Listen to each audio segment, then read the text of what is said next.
the heart health is what we're going to deal with tonight. I was looking for a real tie-in um, to the detoxing and the effects of the toxic system on the heart.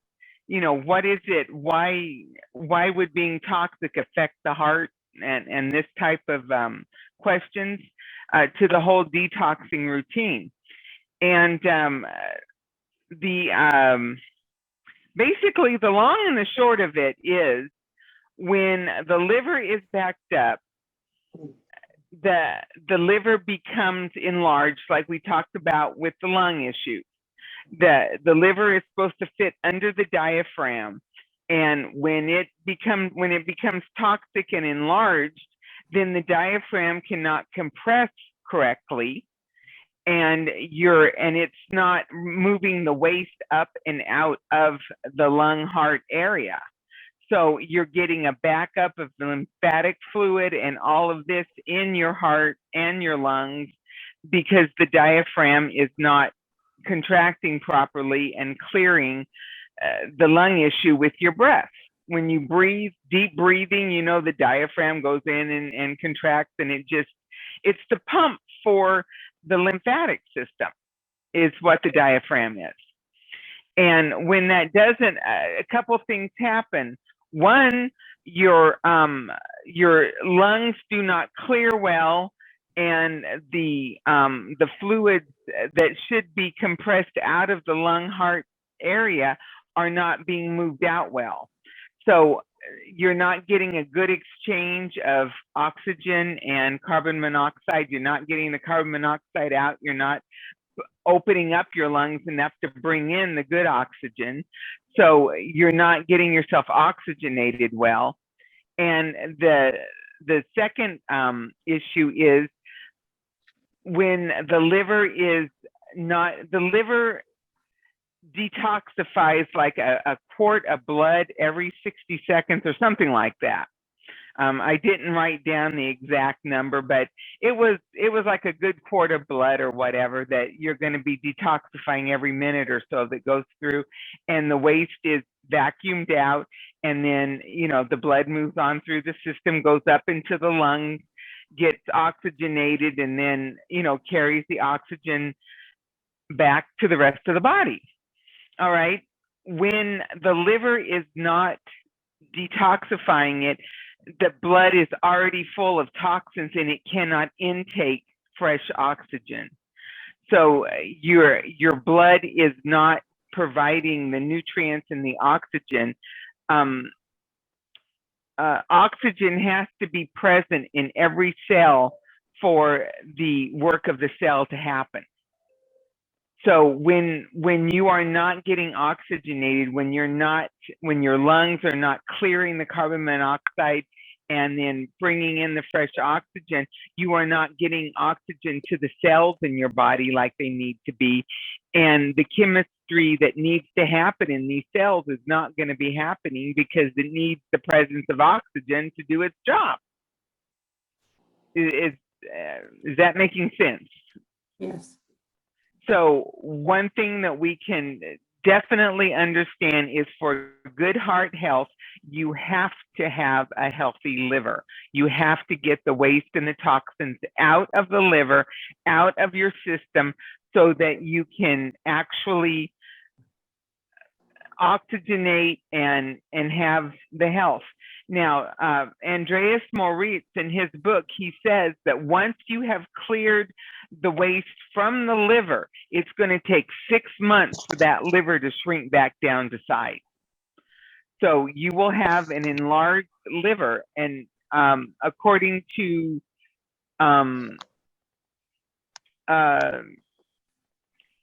what he says is considered normal now, everyone has enlarged livers in Western society, and they consider that larger liver to be normal.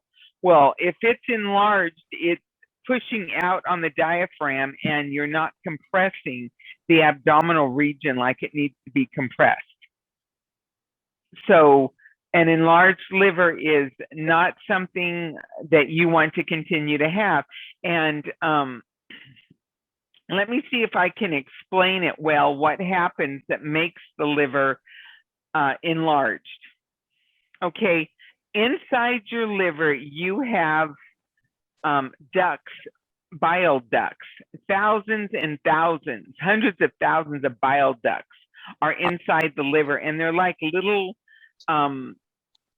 triangles, and the bile seeps out of them, and that bile is not waste. It is cell food. It strengthens the hydrochloric bath. It is very important. We make about 1.5 quarts of bile every day, and the body uses this. Okay, when the liver is backed up, all right, everyone needs to mute themselves. Okay, let's make sure we're all muted good. There's a lot of background noise. Okay, when the liver is backed up, what happens is the bile is seeping out of the bile ducts, and right in front of the bile duct, there is a blockage forming. And as that blocks up, where it's seeping, then this thick liquid just starts seeping around it, and it just grows and grows that block, that little block. It starts congealing and forming a stone inside your liver right in front of the bile duct. So the bile is not able to flow out of your liver. When you do a liver flush, the liver contracts, and it forces all these stones that are blocking the bile duct out through the hepatic duct into your bowel, and you get rid of them. One liver flush is not going to clear all those stones in your liver.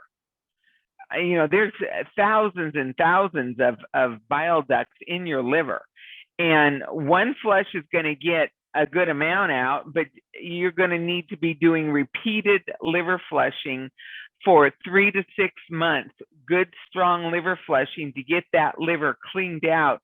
And then Andrea Moritz says it takes about 6 months for the liver to shrink back down to normal size once you've got the waste out of it. Okay, so we're talking a good year of intense work on clearing that liver to get the waste out so that it can get back to normal size, so that your diaphragm can compress the area and move the waste out of your lungs and heart. That lymphatic fluid gets moved and compressed correctly out of your system, and then you can get the fresh oxygen, the fresh nutrients into your heart and lungs. So for the healthy function of the heart and lungs, the liver is definitely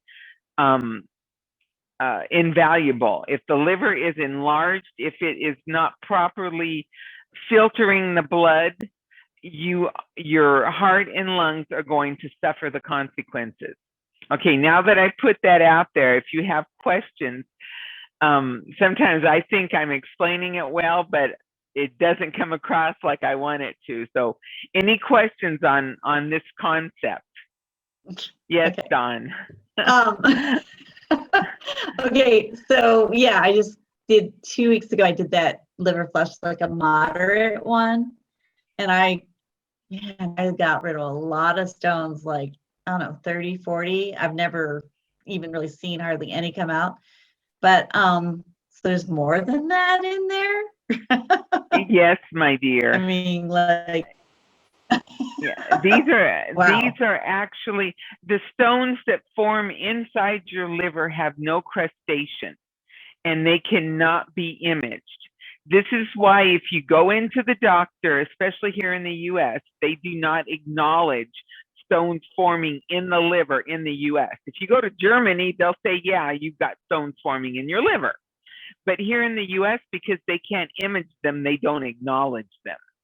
And the reason they can't image them is because there's no mineral crustacean on them while they're inside your liver.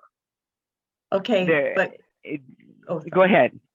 Sorry, I was just like, well, when you said like it'll take 6 months to a year. Are you talking like doing the 5-day liver detox once a month? I mean, how do you judge that? You will be the only one that's going to know how often you need to do that thing.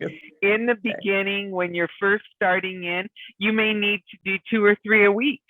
You may want to do, that type of work and then take a break from it for a few weeks, and just whatever you can tolerate. There is Right.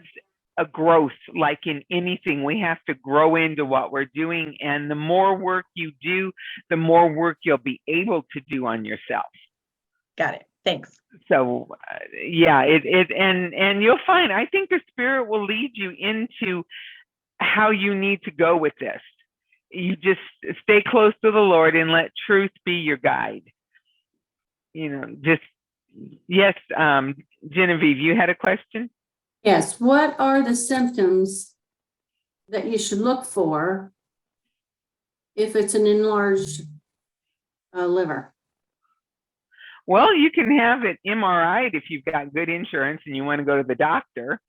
Okay. But unluckily, they will consider an enlarged liver normal. So I don't know how much truth you can get out of them on what it's actually supposed to look like. The liver is supposed to fit under the diaphragm. It's curved and it should fit under the diaphragm, not be pushing the diaphragm out. And so I have no clue what they're going to say normal is, because I have so little to do with the medical profession. It's Right. a little difficult to know, but I would say practice your deep breathing. Take your deep breaths, do your deep breathing. Just see if you feel the compression happening on a rebounder. If you've got one of those rebounders, which is definitely going to be helping with the compression in the diaphragm and all that. Just see if your breathing isn't even better.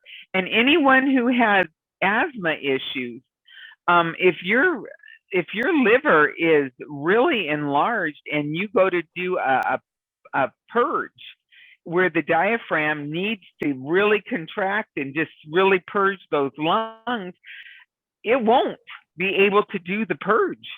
I mean, you can be vomiting, but if your liver is all enlarged and all that, the diaphragm is not going to contract well enough to really purge the lungs well. So, that's going to be a horrible backlash for someone who really needs to clear their lungs out. But I would say just work on the deep breathing, do your aerobics, 5 days a week, strength training at least 2 days a week, not consecutive, like, every other day or every third day or something like that. Do your strength training exercises.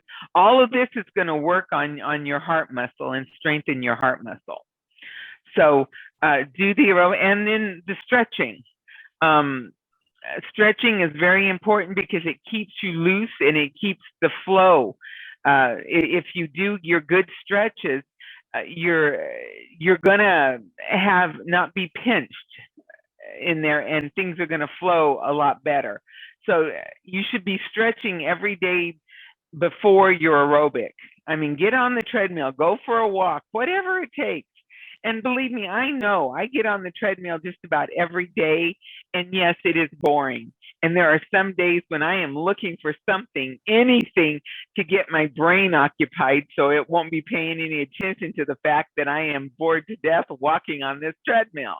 But once I get started, I can do it. I just stay.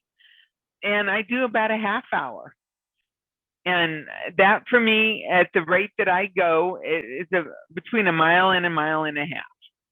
I don't, really hoof it up or anything like that, but it takes me about a half hour, a little bit more, to do a little less than a half hour to do a mile.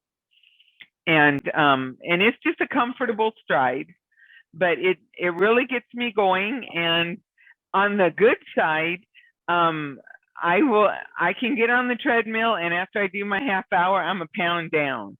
It doesn't matter.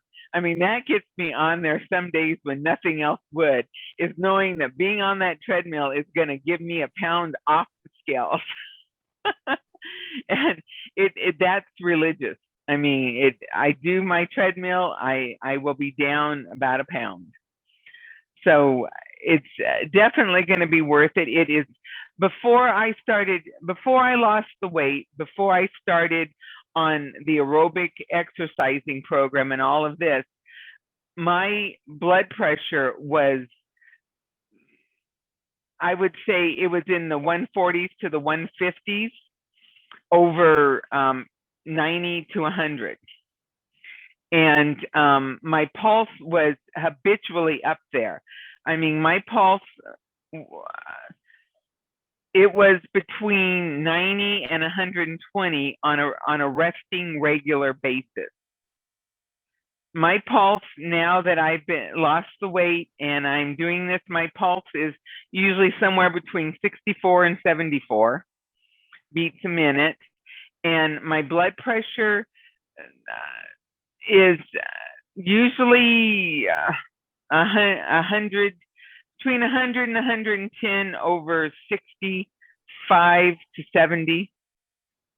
70 if I've just been working out, but it's amazing. I mean, and that is happening in my late 50s when I actually lost the weight. I was 57 when I started the weight loss program, and I'll be 62 this year. So like most people who are close in my life, they just tell me I'm going backwards. You know, you're supposed to be aging, getting older. It's working in reverse. And I tell you, it's not a bad thing to be working that one in reverse, but you got to get your bottom up and get moving. It's not going to happen if you don't do something. So any more questions on that concept? I mean, are we understanding the relation between the liver flushing and heart issues and lung issues? Are we clear on this?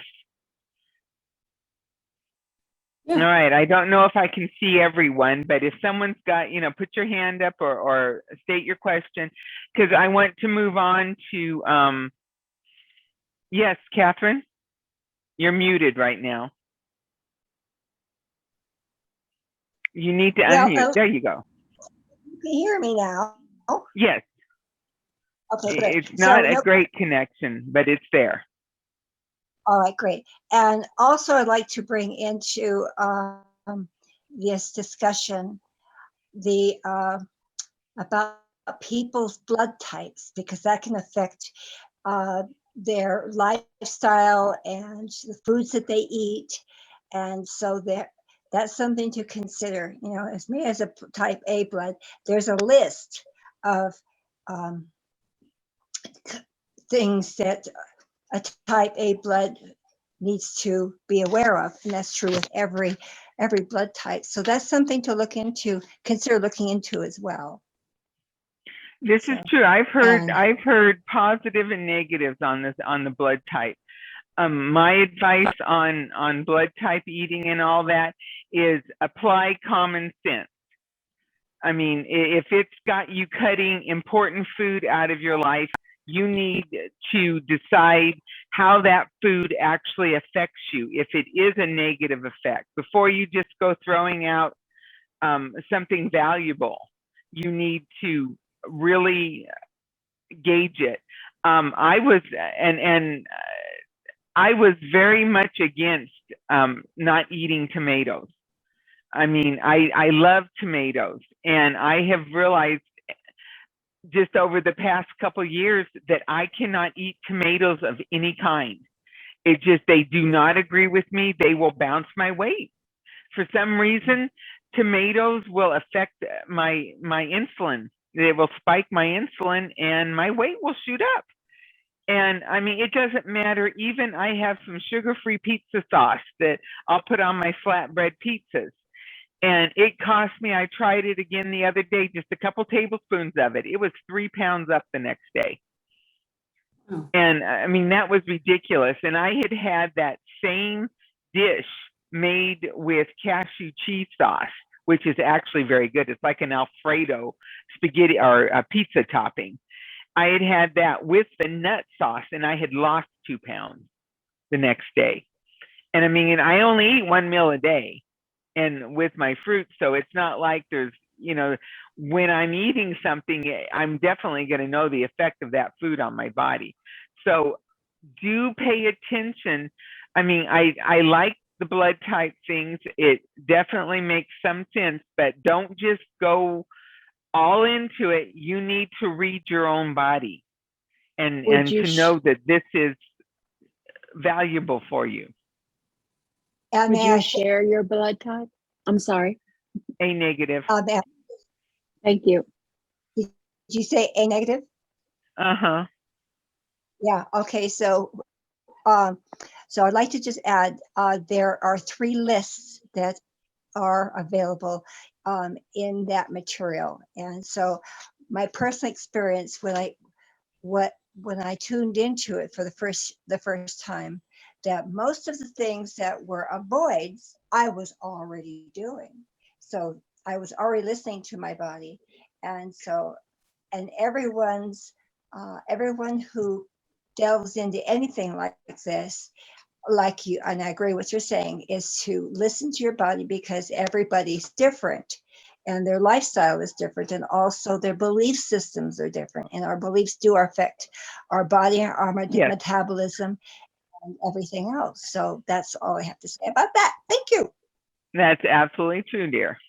Okay, well, let's now, I want to get into what we do in emergencies, to how to keep our heart healthy while we're detoxing. Let's look at that first.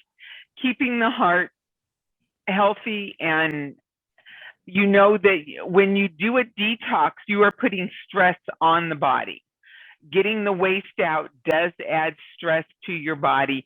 And if you over detox, if you overdo some of these detoxing programs, you can put a real weight on your heart and on your liver and on all these, because you're cutting waste loose. It's now having to cycle through the lymphatic system, the blood system, all of this to get eliminated. So your liver is having to pull more waste out of the fluids. Your kidneys are getting backed up with waste because they are filtering more of the die-off, the cutoff that is filtering through. It has to be eliminated. So caution is always important. You don't want to overdo. You need to support the work that you're doing for yourself.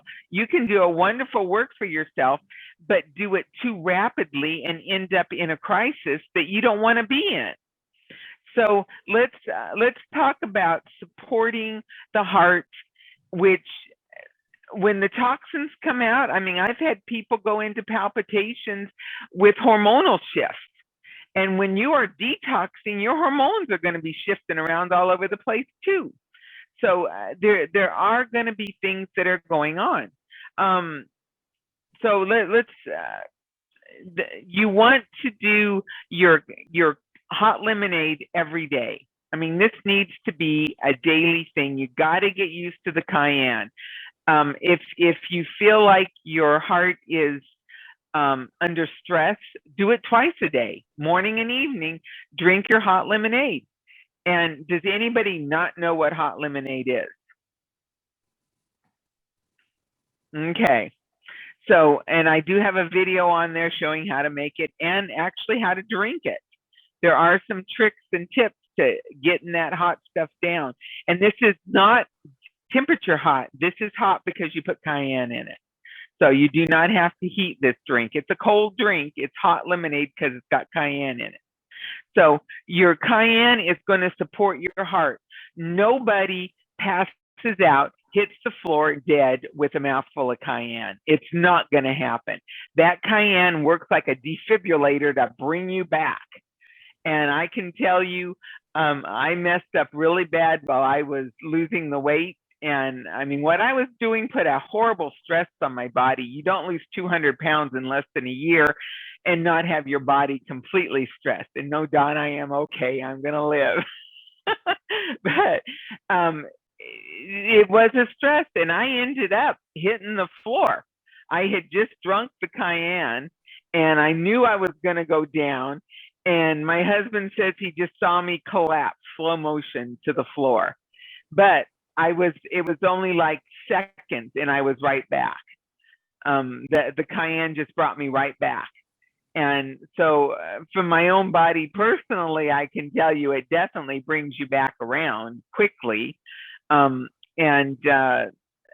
for other people that I've worked with, I have seen cayenne.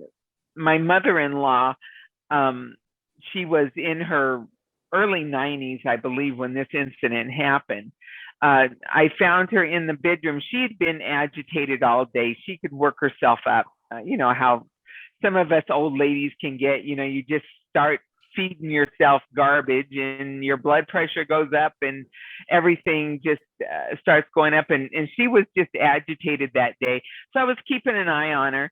And we got later in the day, and actually it was mid-morning, and I was talking to her and she couldn't hear me, which tells me that her blood pressure is sky high because it's affecting her hearing. So I took her blood pressure, and it was like 220, 240 over 170, 180. I mean, we're talking, we were in serious stroke time.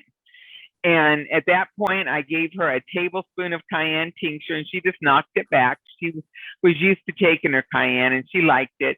And she knew her blood pressure was elevated. I mean, she was not a stupid woman. Stubborn as all get out, but not stupid. And so I just hanging around in her room, and I took it again, and within probably 15, 20 minutes, it was under 200. It still wasn't great, but it had come down like 30, 40 points, and the top number had. So the morning goes on, and we have lunch and all this, and then I go into her room later in the day, and she was still managing to agitate herself. She was just having a bad brain day.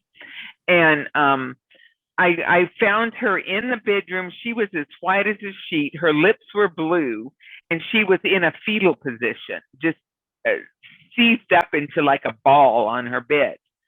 And she could never have gotten that way on her own. She was too arthritic.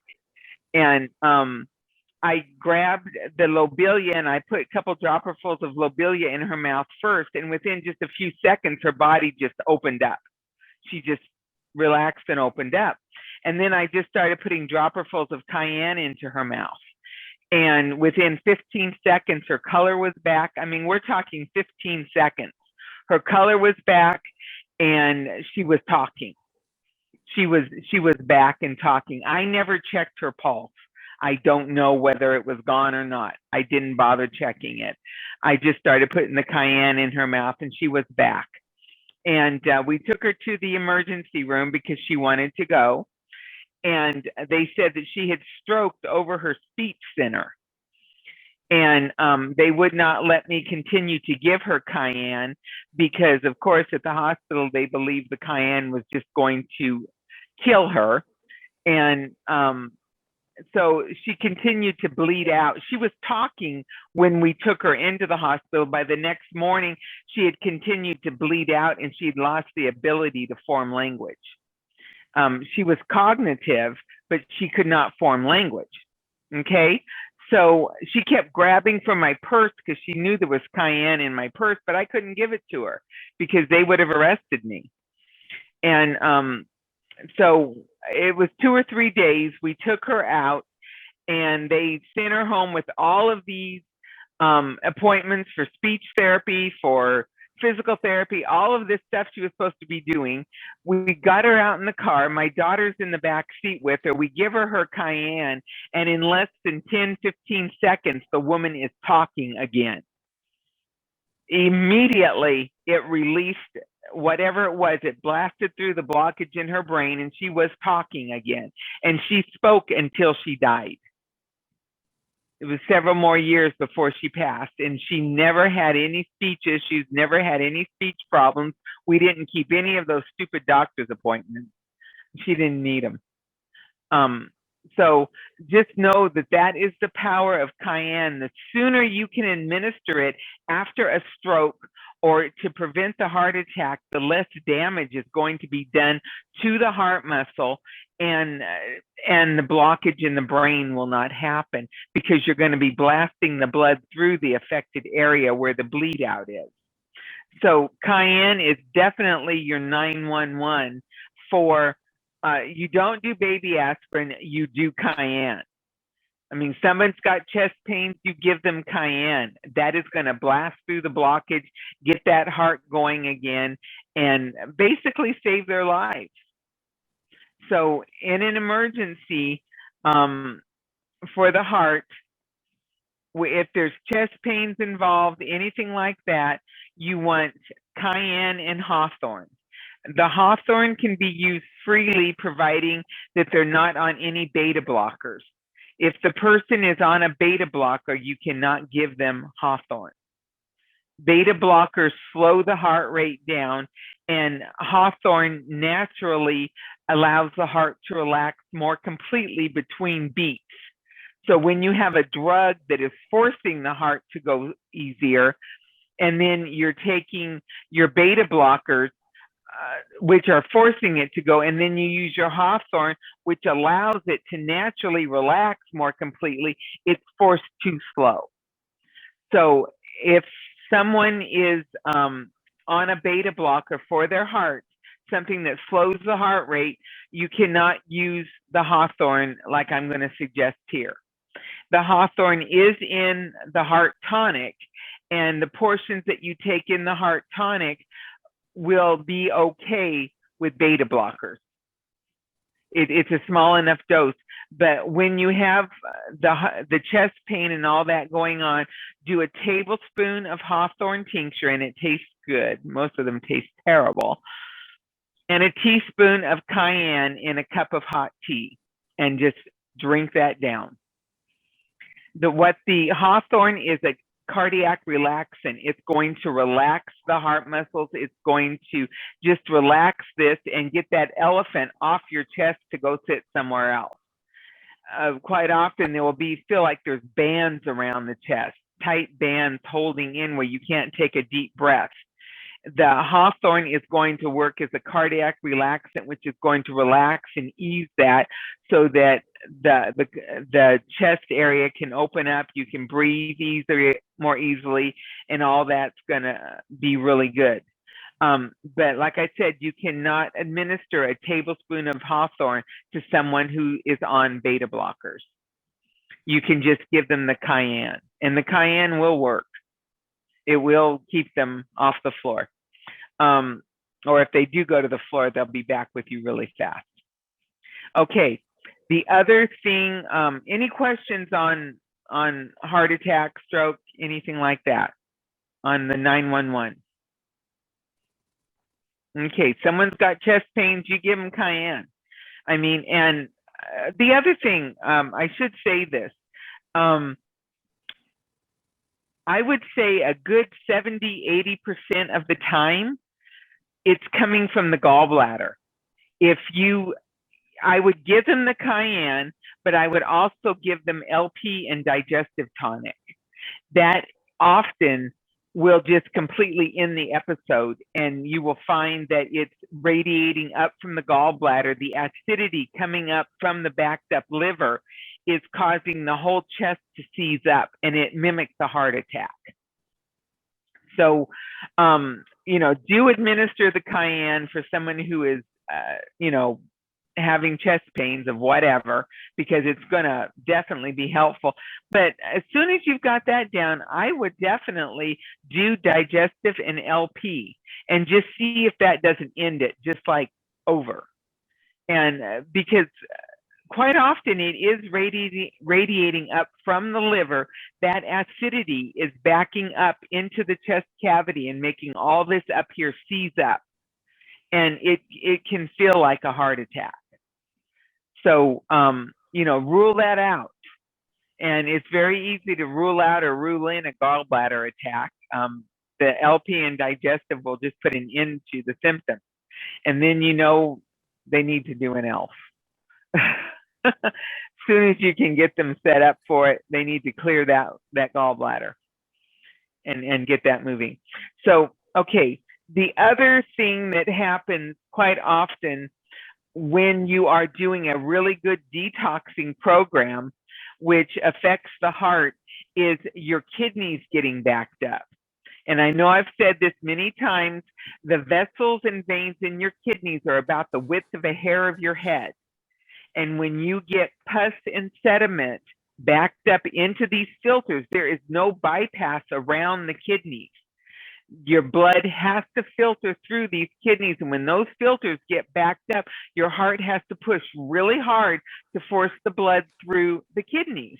Okay, I've had people doing really good detoxing programs. Everything's going well. They're doing their liver flush and they're just thinking they're doing great. And then suddenly their blood pressure just starts spiking all over the place. And they're going, I don't know what's happening. I mean, it's gone. Well, what's happened is your kidneys have become all backed up. They're still filtering all of this garbage out. And they've gotten gummed up, full of sediment, full of pus. And now your kidneys are giving you trouble because your heart's having to push so hard to get the waste through those backed up kidneys. So you've got to do your hot lemonade every day is like a mini kidney flush every day. You're putting your apple cider vinegar in there, your lemon juice, your cayenne. That is going to really help filter the kidneys, but it's not enough. You do need to do your regular kidney flushing with the KBT and the kidney bladder formula on a fairly regular basis. And if you're doing a really strong detoxification program, you need to do what I would call elfing your kidneys, which is that 3-day kidney flush where you make, your big gallon of drink, and then you drink 4 ounces every hour every waking hour until you use it. And that really flushes through and gets the pus and sediment out of your kidneys. So if you're doing a really strong program, you probably need to do that at least once a month, I would say. Maybe more often. It really depends on the work that you're doing and on where you're at. So any questions on the kidneys relation to the heart? So Dara, Mm-hmm. now you say, can you do that 3-day kidney flush with a kidney cleanse, or you had to do one and then the other? I'm not understanding your question. Okay, on that 3-day kidney flush, you said, Mm-hmm. can you do that during the week you clean your kidneys, or you do it the week after? Can you do both of those together? Like I a don't see kidney why flush. you couldn't do them together. Yeah. Okay. Yeah, you could do them together. I mean, it's like taking that regular kidney flushing and kicking it way up. I don't think that you will need to be drinking your kidney flush drinks on the 2 days that you're drinking that stuff. Or I just mean, remove one the kidney flush? day, yeah, just remove the kidney flush because you're drinking that every hour. Oh, okay. So, yeah, on the days, it takes 1 day to make it, and then it takes 2 days to drink it. So you've got 2 days there, and so for the other 3 days of your kidney flushing week, you can just be doing your regular kidney flushes. Oh, okay. So yeah, I don't see why that would make any difference at all. And remember, you can, in real bad cases, you can do that 3-day program back to back. Oh, okay. It's not just a one-time thing. If it feels like you need to do more, do it again. We've had people with serious gravel in their kidneys who have had to do 2 and 3 of those in a row to get all the stones out. Yes, Don. Would that do something with kidney failure? Would that drink help with kidney failure? I don't see why it wouldn't. I mean, it's going to get the waste and sediment out of the kidneys. Oh, okay. I mean, the thing is, once you're on dialysis, they are going to limit your fluid intake, and they're basically killing your kidneys off. You really want to be careful with you know, don't let them deteriorate to the place where you end up on dialysis. That's just so bad. And it's really hard to come back from there because you end up having to choose. You cannot do both when it comes to dialysis because they limit the fluid that you can drink so much that they're basically destroying the kidneys. So they're killing the kidneys off, and then on the natural side, we're trying to heal the kidneys. So we're in complete conflict with the doctors Oh, okay. when somebody is actually in dialysis. So in that case, you would have to choose which way you wanted to go, and that's a tough choice. Okay, well, you're not on dialysis, you can go and do the kidney flush and the kidney drink flush. Yeah, Oh. you can do them. It's just you're going to be filling yourself up with so much fluid. They're going to be a little upset with you because you'll have to do your blood more often. Oh, okay.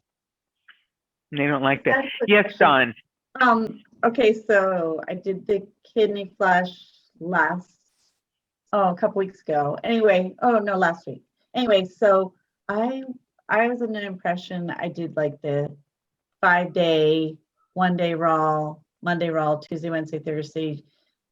I did like the teas and the kidney bladder tincture, and 3 times a day I did the lemon, lime, cayenne.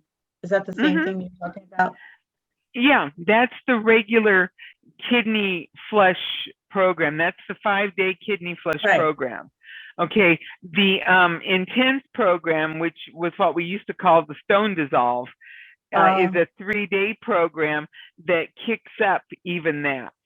I mean, it's a very intense flushing of the kidneys, which is definitely going to get the sediment and pus out. So on a regular basis, you want to, every other week, you want to flush your kidneys. The degree of kidney flushing that you do depends on how you do your kidney flush, whether you're going to do a real intense program, you know, with drinking 4 ounces every hour and all that, or if you're just going to do your 3 hot lemonades a day and then drink your teas and eat raw, which is fine. I mean, they're both very good. It just depends on what your body needs. Okay. All right. Yeah. Okay. Maxine has a question. Yeah, Maxine. I'm doing 3 months of detox. I've done 1 month already. Should I take maybe a break, maybe for a week, or should I just do them back to back? I would say go ahead and take a break for a week. That would be good. Okay. Give yourself a reward. Yeah, so I'm taking a week and then I'm going back to do it again. Yeah. Because I'm serious about doing this. To me, is intense. Yep. Okay. Yeah, it's definitely intense work. It is definitely good work. But it's a lot of work, but it's okay. Yes. Yeah, it's definitely all good. Okay. Any other questions on that? So Maxine, are you doing the raw food schedule? Yes, I'm doing everything raw except the liver is juicy. It's juicy. So the week of your liver flushing, you're juice fasting. Yes, and I'm doing that garlic 3 times a day and an ounce of echinacea. Yeah. Yeah, so that's what I'm doing. So I'm on a break right now. I'm just eating raw right now. And then I'm starting again with the bowels Monday. That is perfect. Okay, let's, if we've cleared this, let's talk a little bit about clearing the cholesterol, getting your cholesterol levels down, what needs to be done for that. The herbal support for that is high blood pressure number 2. So that one is the venal congestion formula from Dr. Christopher, and it's going to help dissolve and clear the arterial system of plaque and cholesterol and all that. So that would be the high blood pressure number 2. The food program that you would want to be, of course, you do not do the junk foods. You leave that out. When you are clearing serious cholesterol issues, you will be doing quite a few else. I mean, you've got to get that stuff vacuumed up. Garlic emulsifies the cholesterol. So eating lots of garlic, you can use the herbal antibiotic, you can use the super tonic. Both of those are very high in garlic, just as supplements that you can take. You can also eat tons of garlic. And garlic is going to emulsify the cholesterol in your blood. Wheat germ oil, a tablespoon of wheat germ oil once or twice a day is going to help smooth it out. Wheat germ oil is actually one of your best sources of vitamin E, which is a cell pluriferant, which is heart food. So when you are rebuilding your heart muscle and you're actually working to restore heart function, wheat germ oil is excellent to add to your superfood drink. And I would add it to the superfood a couple times a day. And then, of course, your garlic and your cayenne. Cayenne is super important all the time. Yes, you can roll your eyes, dear. There's no getting away from cayenne when you're dealing with the heart. So the cholesterol program to get your cholesterol down is the herbal supports would be the formulas that are high in garlic, which would be the herbal antibiotic and or the super tonic. And those can be taken on a regular basis. You don't have to have an infection to use them. They can be used as a food supplement to help emulsify the cholesterol. And then your wheat germ oil and your cayenne. And then the big herbal formula is high blood pressure number 2. What if you So have the high blood pressure number 2? Pardon? Okay, the high blood pressure number 2 has what in it? It's the venal congestion formula. I did not bring that with me. I don't have the ingredient list here. Text me afterwards. I can send you the PDF on high blood pressure too. Okay. I didn't think to copy that. Put it in front of me, but it's got your buckthorn bark, your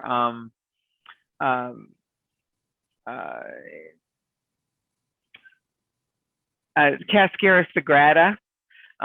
It actually helps clear it. It looks almost like poop pills.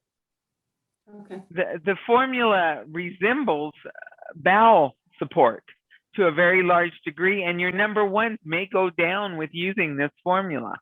How many you need to take may drop off a bit using the high blood pressure number 2, because it does have a lot of that in it, but it's for venal congestion. It's going to help support the liver and all that in clearing the congestion from the arterial system. Okay. Yes, Catherine.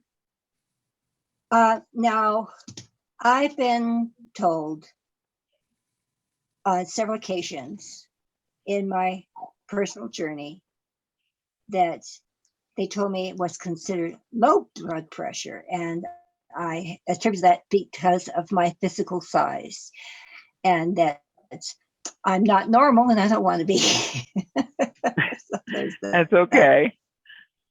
Yeah, I'm a weird one, and I just love it. It's so much fun. Yeah. So you're saying your question is, what do we do with low blood pressure? Correct. And also, I may choose to call you the information about all the cleanses. It's just my brain went. So that's okay. Yes, that's okay. Low blood pressure is also supported by cayenne. Cayenne Ah. equalizes blood pressure. If it's low, it's going to bring it up. If it's high, it's going to bring it down. So cayenne is an equalizer. I'd like to see them find a drug that would do that. We stick to God's pharmacy and we got it working. So it would be cayenne. You still need your hot lemonade. You don't get away from that. And if your blood pressure starts dropping off, the cayenne is going to raise it back up. Okay. All right. Now I wish So- my grandparents and my mother had been aware of this, because essentially that's what took them in the long run. Yeah. Well, the high blood pressure number 3 is Dr. Christopher's circulatory aid for low blood pressure or high blood pressure. So the blood pressure number 3 formula is all about circulation. And he says Okay. use that whether it's low or high. Well, these blood pressure formulas, I had no idea that they even existed until today. So, Oh, now, there's do 3. you have a hand? Yeah, well, I have PDFs for all 3 of them. We have 3 blood pressure formulas. Blood pressure number 1. There we go. Okay. Blood pressure number 1 is for if your blood pressure is elevated because of physical or emotional stress. If you're under physical or emotional stress, blood pressure number 1 is the high blood pressure formula that you would want to use. Blood pressure number 2 is for venal congestion. We're talking hardening of the arteries, cholesterol, plaque, all of this stuff. It helps clear the waste from the arterial system. And so that's high blood pressure number 2. High blood pressure number 3 is a circulatory support.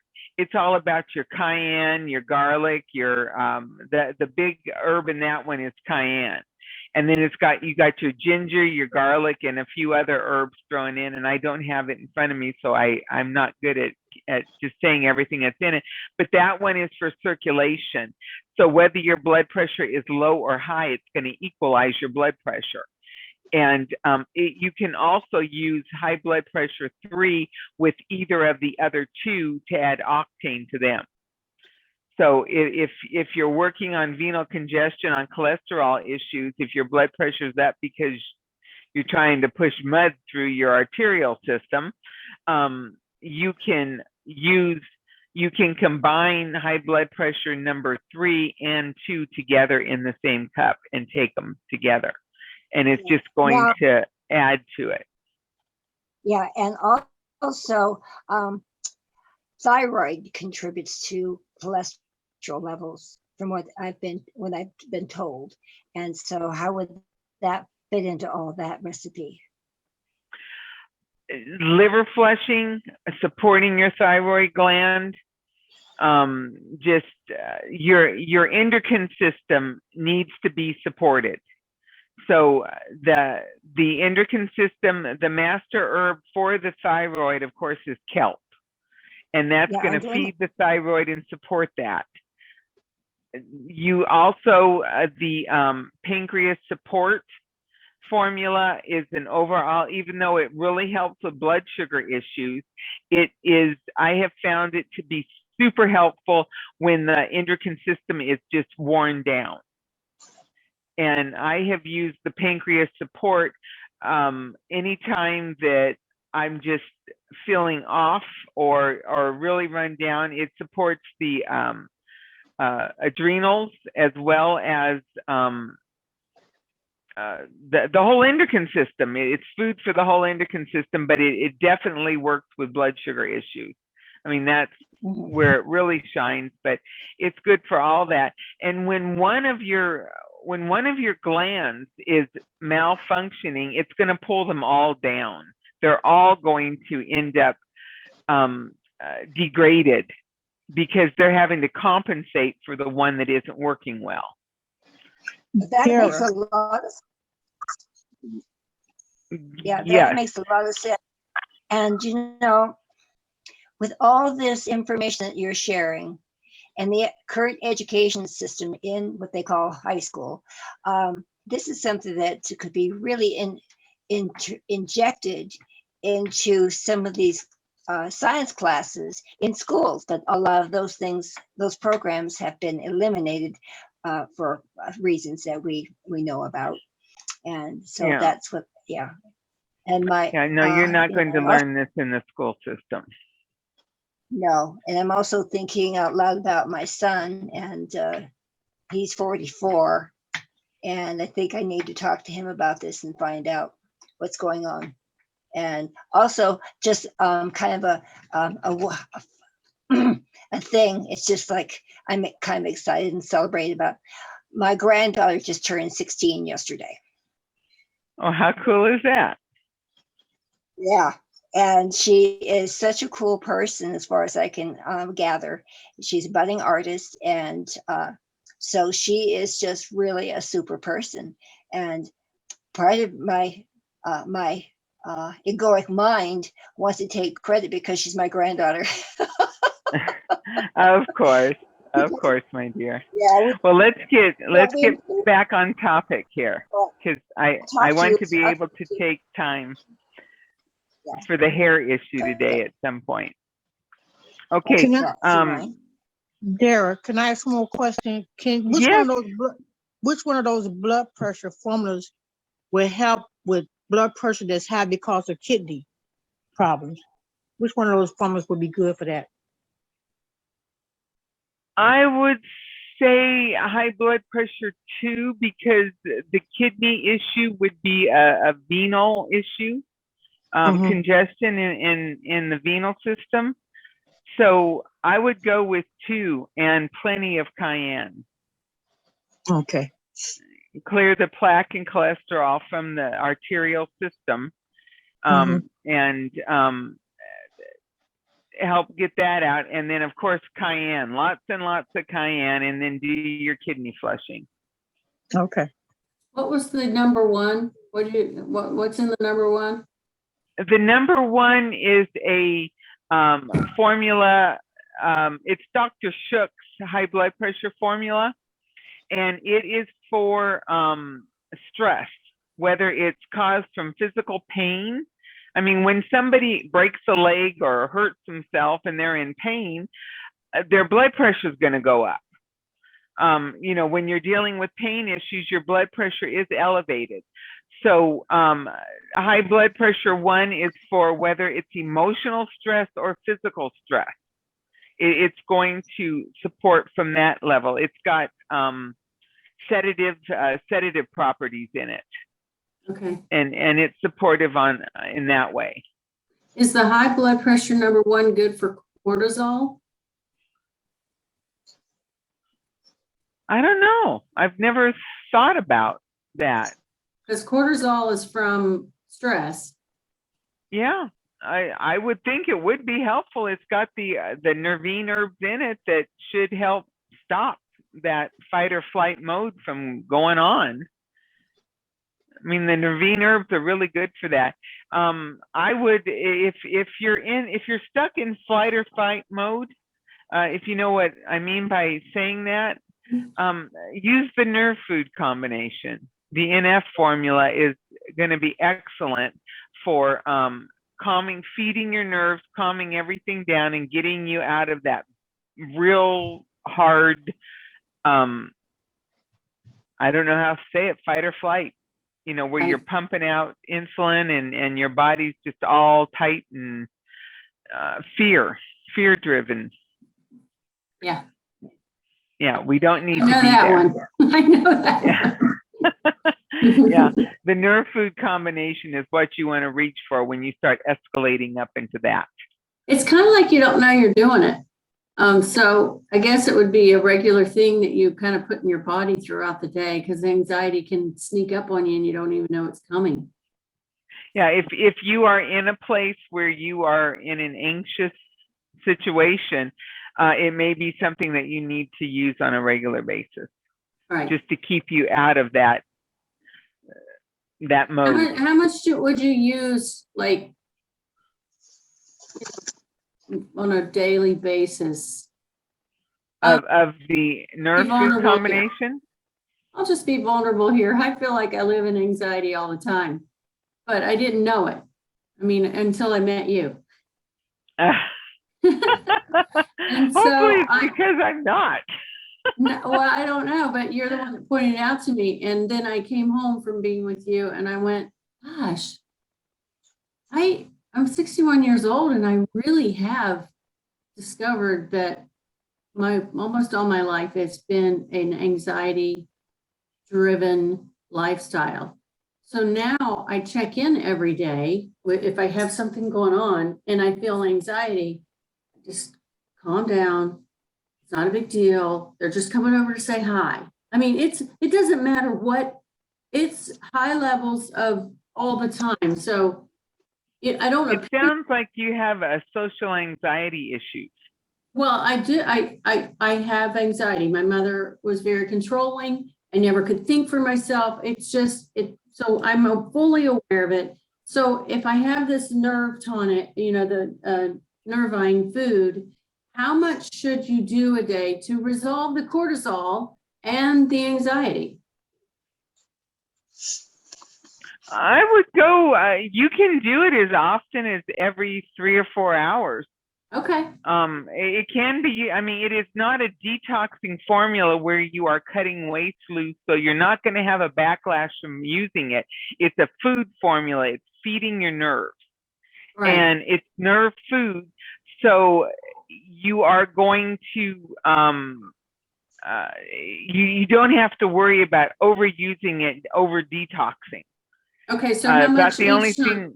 If I did it every 3 to 4 hours, I would do what? 1 to 2 dropperfuls, 1/4 to 1/2 a teaspoon. Okay. It's a low dose formula. Quite often, a low dose is all you really need. But this is every 3 hours. Yeah, every 3 or 4 hours. Yep. And then all this stuff will go away eventually, right? Well, I saw how it acted with my husband. You know, my husband has, I guess it should be in the past tense, had social anxiety issues where he could not even be in the church when I was teaching the adult class. He had to be somewhere else. And he started using, I mean, people would come by. We'd have clients come by and things. And if he wasn't prepared for it, I would see his hands draw up into fists. And it wasn't that he was angry. I mean, you know, my husband, he's the most laid back person you could want to know. But his hands, you would just see his hands go into fists by his side. And he would just stiffen up, tighten up. And it was just something different, a change of things. And he started using this, and since then he's preached the sermon twice at church, and he did the adult Sabbath school class for a whole quarter. So, you know, teaching it himself. And he was there when I taught it one time.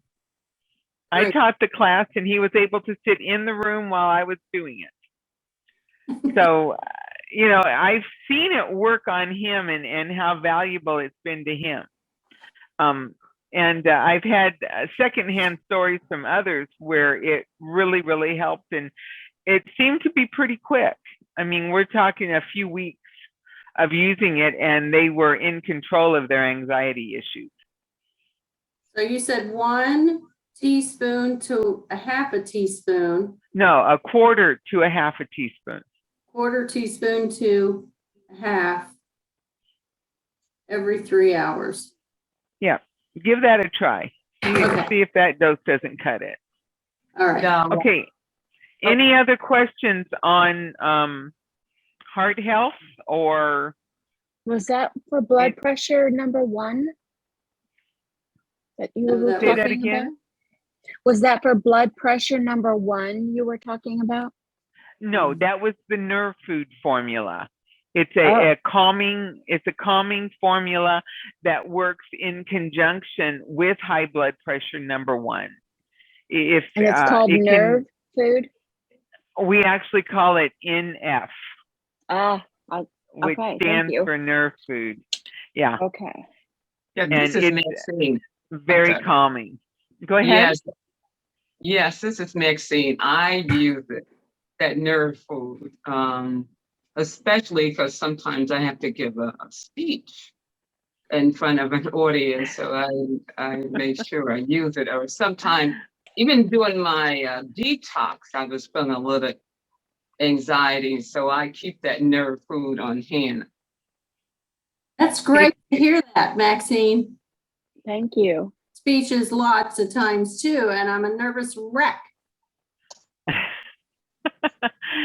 It's wonderful to use it just before you go on. And no, most times I don't use it before class. There's been a few times that I've needed to, but most of the time I can do the class without needing a boost of some sort. But yeah, it's excellent. It feeds your nerves and just calms you down and keeps you from escalating up into anxiety. It works really well. I would have to take it all the time. I mean, I just at this point. Well, eventually it is going to be a healing. It's not a drug that is Right. suppressing symptoms. It is actually feeding and healing your nerves. So over time, you should get to where you don't need so much of it. But Okay. it's always going to be something you're going to want to have around in a crisis. Right. And so if I have a speech that I have to do in 2 weeks, I got to start taking it 2 weeks prior. Yeah, that will help. Make sure you have it when you go up, Oh, when it's God. time to go in. Okay. All right. Well, any other questions on heart health? Is there something I have not covered? Something that an angle or something that I missed? I made notes, but sometimes when I put my notes together for a class, I'll miss a topic involved in it. And Okay. Well, Dara, I have Yes. do minerals, where do we get our minerals? Through the superfood? kelp is your best source for minerals. Okay. The super kelp mix. Okay. And that mix is in the superfood. Okay. So, We actually put that mix in the superfood, but I take kelp separately also. okay. So, I mixed my superfood, green superfood, with the kelp powder in one big bulk thing. That's fine. Okay. I thought, oh Yep. my God, what have I done? Okay. No, that's fine. Other than it tastes terrible. It's so fishy. It does Yuck. taste terrible. So you do this how many times a day? For what you're dealing with, superfood 3 times a day would not be a bad idea. Woo! Okay.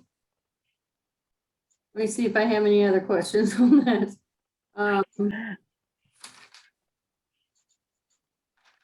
So this might be elementary, but the 3 glands that are part of the endocrine system that we really have to watch for are what? What are the 3 glands? Oh, the big ones, your adrenals, your pancreas, your thyroid, Adrenal, and then of course pancreas. the Yeah. and in younger women and all that, you've got your fallopian tubes and your uterus and all that kind of stuff. But in us older women, where those things aren't so important anymore, and then the hypothalamus also produces. The biggies that you really want to support are the adrenals, the pancreas, and the thyroid. Okay. And of course, the thyroid, the master herb for the thyroid is kelp. For the pancreas, we're talking cedar berries, which supports blood sugar issues and all that. And the adrenals, to feed the adrenals, licorice root is food for the adrenals. But the adrenal formula does not have licorice root in it. It's got your ginseng and your other things that provide energy without putting a stress on the adrenals. So I have been doing the pancreas preventative. after as a preventative. right. So, I just got, my test back about my cholesterol being so high too today. Yeah. I'm trying to figure out with everything, what do I increase my take? I was doing the pancreas formula, a dropper full. I want to say one thing on tests first. Okay. When you get your blood test, it's a snapshot at that particular moment in time. Right. Okay. Before you went in to do it, had you just eaten? Had you No, I had, fasted. I fasted for it was fasting yeah. level. Yeah. Okay. And this has been going on for a couple of years. Like before I moved to Florida, my cholesterol was kind of going up. My thyroid was going up. So yeah, the thyroid is probably affecting that.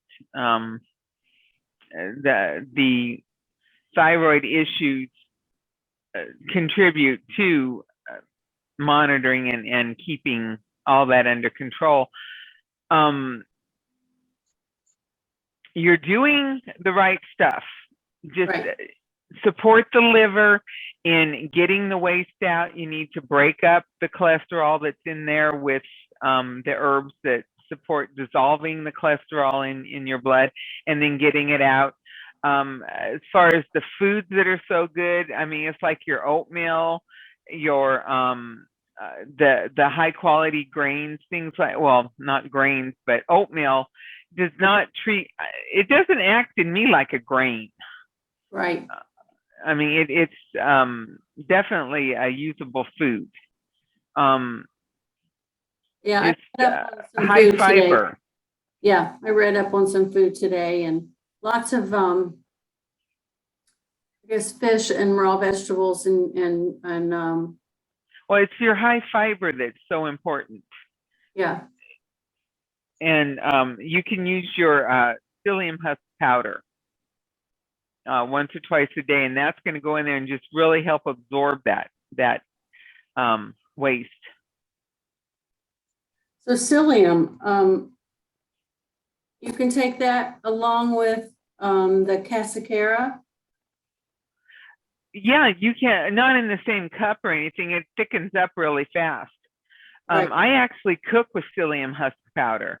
I add it as a thickener to, I put it in my patties and add it as a thickener when I make my omelets.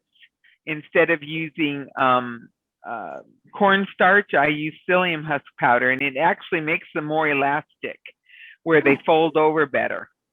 Okay. If you all know what omelets are, it's where you use extra firm silken tofu and you blend it up with some spices and then you bake it and fold it over and it makes into an omelet type thing. And the original recipe called for cornstarch. Pardon? Do you have a recipe that you can send out? That what you call it, an omelet? Yeah, it's called an omelet. I believe it's already on my blog. No, see, I have think vision it issues. is. It's just hard to search around your blog for me. Yeah, I can take a picture of the recipe with my phone and send it to you. Okay, I have a recipe book. Just know that I switch out the cornstarch for psyllium husk powder. Oh, okay. And it's like 2 tablespoons of cornstarch, and you only need 1 teaspoon of psyllium husk powder. So it doesn't take much, but it works a lot better. Okay, any other questions on the heart issues or cholesterol, high blood pressure? Yes. For Genevieve's benefit, we have 87 hormones in our body. All right. Are we ready to close?